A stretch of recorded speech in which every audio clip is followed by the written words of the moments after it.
Welcome to Think Anon. I was talking to my trainer the other day. We were working out in my backyard, man, and I sat down on the wall and I said, man, I'm struggling today. This is hard. And he said, what do you mean? I said, man, this workout is hard. He said, no, man, this is hard. He said, how you came from a poor kid in the projects to this house you got in this neighborhood, he said, that's hard.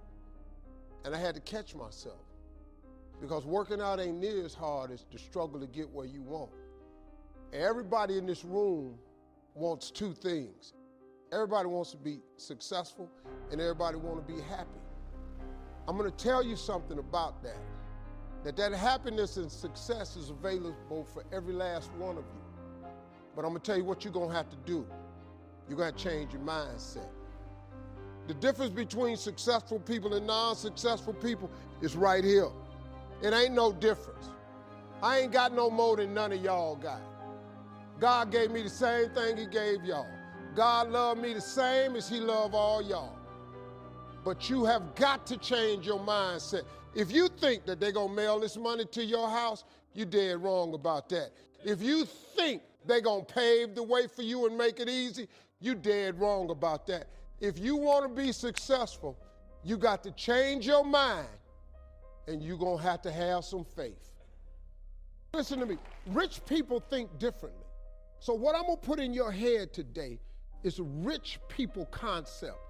The only difference between successful people and not is just how they think. Rich people think different. You don't need another program to be successful.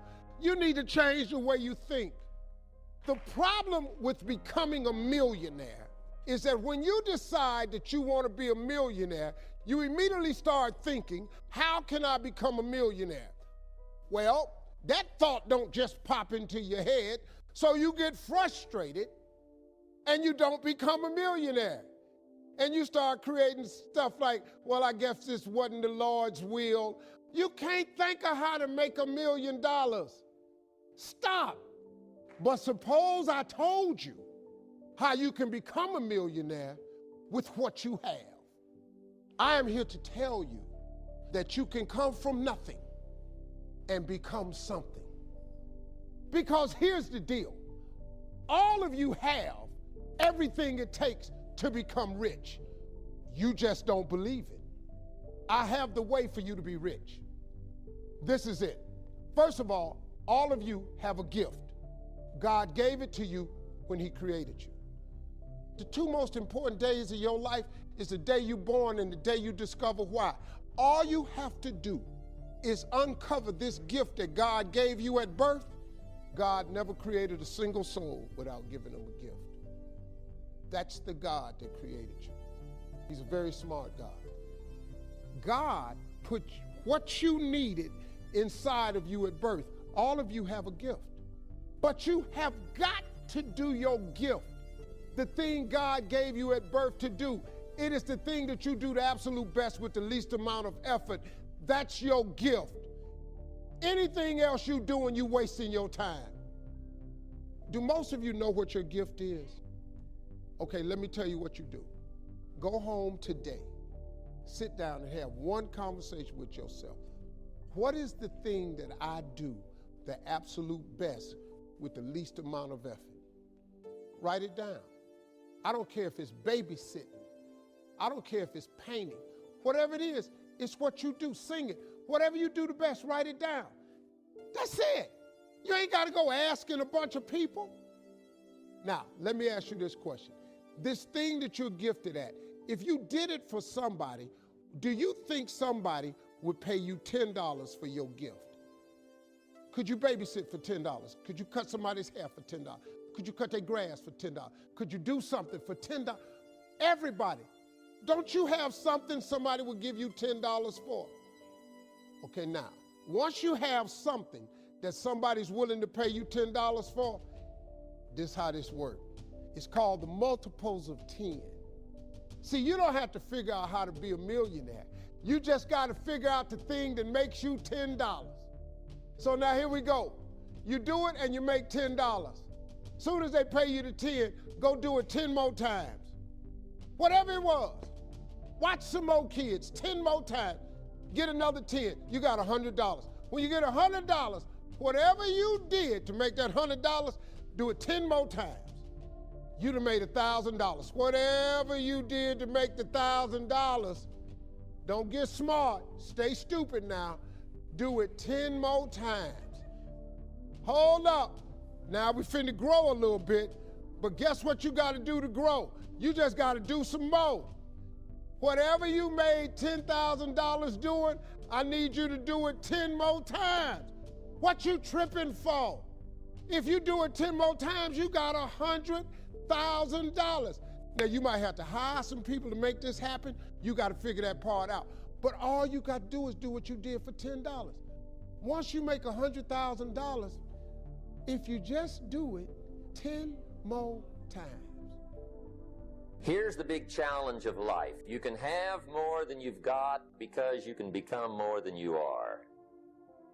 And of course, the other side of the coin reads, unless you change how you are, you'll always have what you got.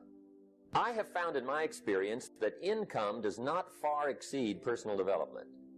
Now, sometimes income takes a lucky jump.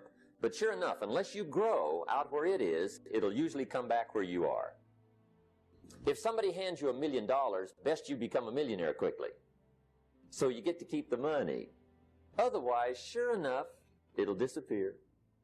Somebody once said, if you took all the money in the world, divided it up equally among everybody, it would soon all be back in the same pockets. Success is something you attract, not something you pursue. So instead of going after it, you work on yourself. Personal development. Because true happiness is not contained in what you get. Happiness is contained in what you become. A friend of mine, Bishop T.D. Jakes, said, if you got a problem man or money can solve, you ain't got no problem. So I want you to think about your goals and dreams, and here's what I want you to do right now. I want you to say to yourself, it's possible. Let me share something with you. The easiest thing that I do every year is to live my dream. The easiest thing I do every year is what I do on a day-to-day basis. Those are the easy things that I do. Let me share with you the most difficult thing that I've ever done in my life. And that was to believe that I could do it. To believe that I, Les Brown, who was born in an abandoned building on a floor in a poor section of Miami, Florida, to believe that I, Les Brown, who was labeled educable mental retarded, put back from the 5th grade to the 4th grade, to believe that I had the ability to live the life that I'm now living. And I want you to think about your goals and dreams, and I want you to expand them. Why? Because it has been said that most people fail in life not because they aim too high and miss. No, most people fail in life because they're just like I was for 14 years. They aim too low and hit. The reason that I procrastinated for 14 years was because when I was in the 5th grade and Mrs. Mary Ford Williams said to Mrs. Crompton, he doesn't belong here. He is slow. And they put me back from the 5th grade to the 4th grade. That affected me.